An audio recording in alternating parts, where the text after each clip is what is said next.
Hello everyone, Dani Zed here, and I welcome you to my third edition of Metal Sunday.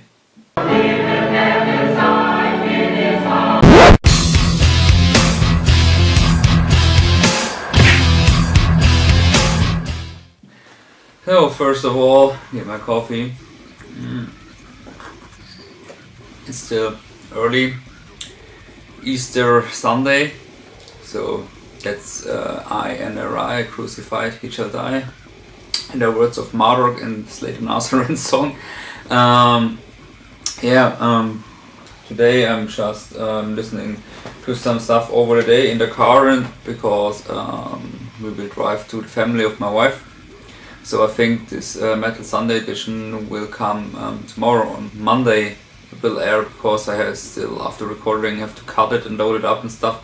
I think I can't make it before we have to go. Coffee. Still a little bit tired. Funny thing, I have this remote for the new camera, so I can zoom.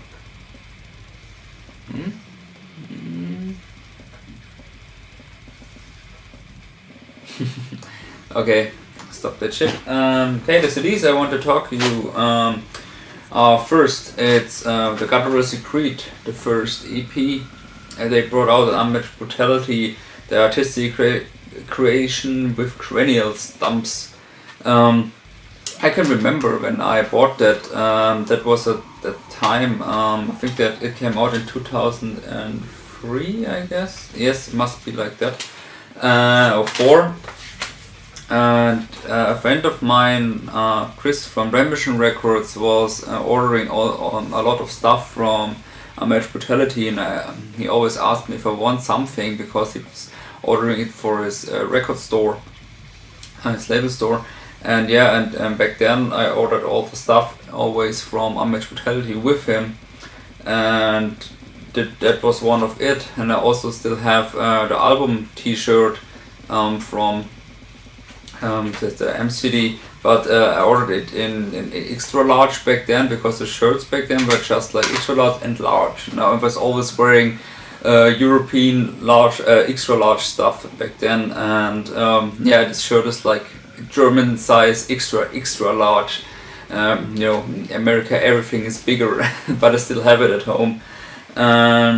This CD itself meant a lot to me because this raw and pure groovy brutal death metal sound this guys created back then is still outstanding for me, just in a personal way, and influenced me a lot. And also the full info came shortly afterwards. It's still one of my favorite albums ever. It's just so great, and I just always enjoy listening to it, and these 4 songs on the CD are just perfect for me.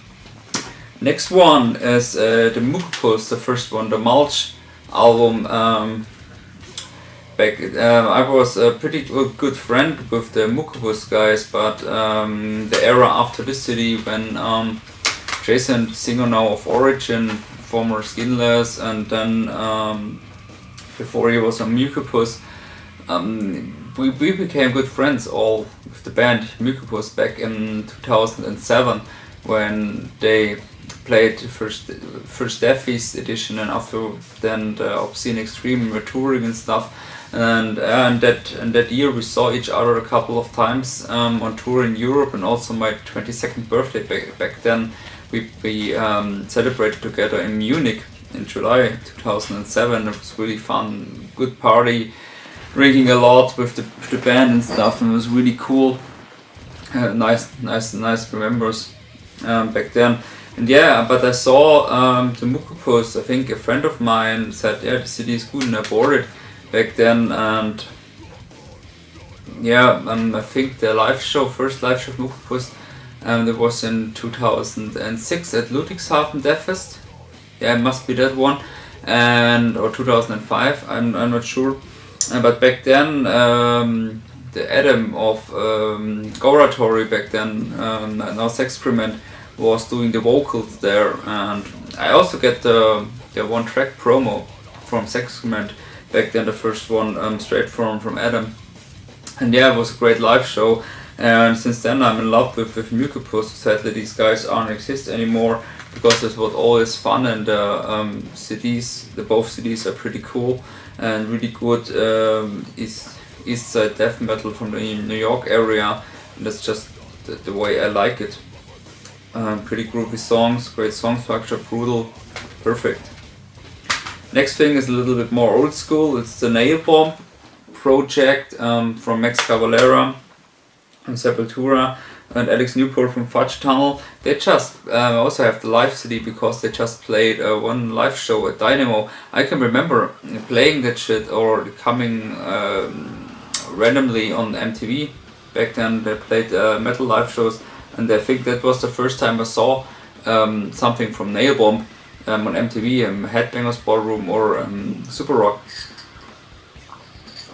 Yeah, and this is just pretty cool combination of the Sepultura sound, also already some elements of Soulfly were in that, and the grooves, the brutality, and also the weirdness of some other bands, like I would say some little influences of the Phantomas shit is also in there, but it's really old school, brutal, fast, some cool 90s stuff.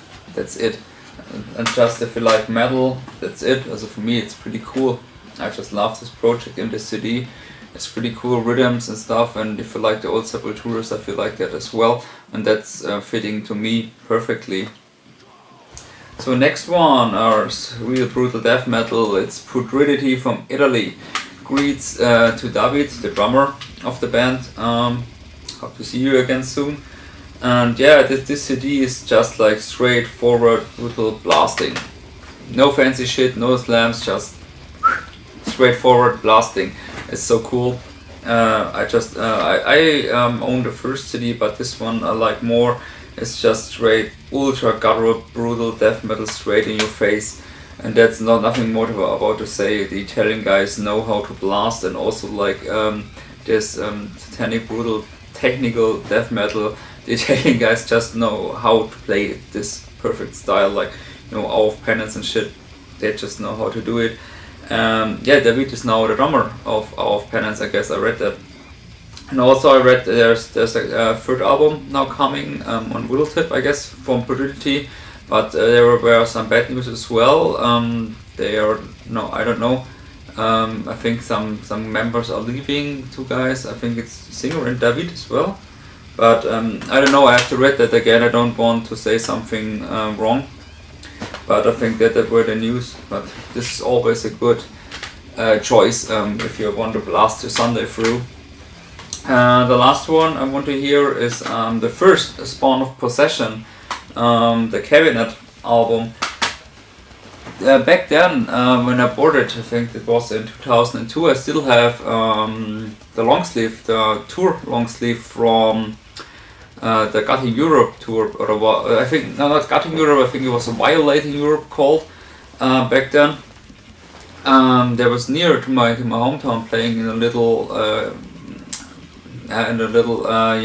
youth house where they played. The tour was Disavowed, Mangled, Vile, and Spawn of Possession. So it was a pretty cool tour, unique leader tour stuff.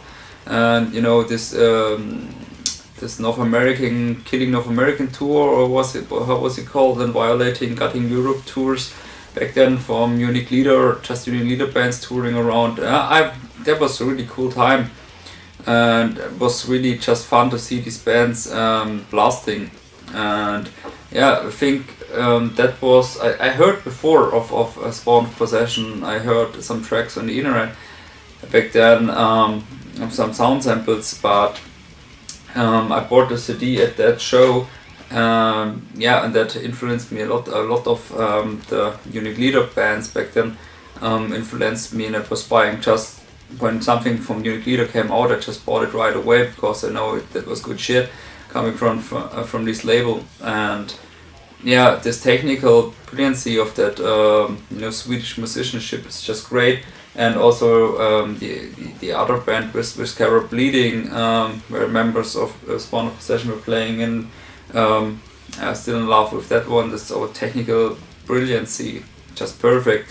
And Spawn Possession, the last album, who came like 2 years ago, it was perfect again as well. And I met he was doing vocals on that one with Dennis or Random. He was playing drums and vocals, I guess.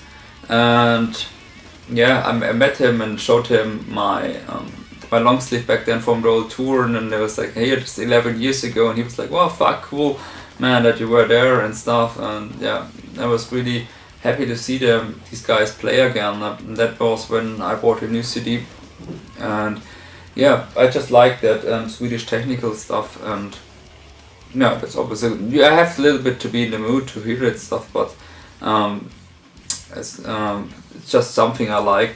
And I think today two rare bands play good written technical songs. I think I'm bored of most of the stuff right now who are I like simple primitive death metal, but I think with the all home recording stuff it's too easy to record now because there are so many bands.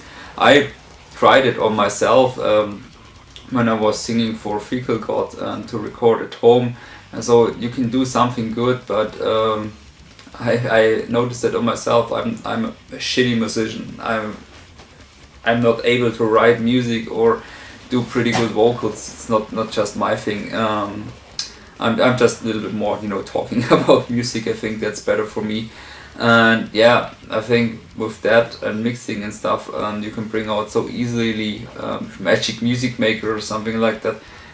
You can bring up music so easy, and that's why we have that big wide mass of CDs. It's also good because a lot of good musicians can come together from all over the world, so you can see all this wide projects, like something from Japan, somebody from US, and somebody from Europe, and just playing their parts, and then there a good studio musician is like mixing that shit, and then we have a good CD. Just like my friend Dani, the head behind Fecal God, and a lot of others is doing all the time. Where I'm playing music with bandmates from all over the world, and that's something good that the internet brought. Was bringing the world a little bit more together for underground music. That's I think a good thing, because metal and stuff is like disappeared totally from television and like the music shows, because it's like metal doesn't exist. Like in the 90s, the new metal stuff were big, and at the end of the 2000s, at the beginning of the 2000s, the new metal stuff were still big, and yeah, but now it totally disappears. Like this music genre doesn't exist anymore, so that's why I think you have to watch everything on YouTube, and getting your stuff over the internet and then buy your stuff in this. But still, sadly, that nearly no one buys CDs anymore. It's just my iTunes collection and shit. Yeah, it's still sad for me, and I still have to get through my collection and sort it again. But I think I will do that on Tuesday or something like that. But I will record it and you will see it. So I think you have to go to my family now. So thanks for watching. I think you will see this on Monday. Also, again, thanks for watching. Enjoy your Easter Sunday, whatever. Don't eat too much, but I will for sure, I guess. And yes, see you next time. You're Dani Zed.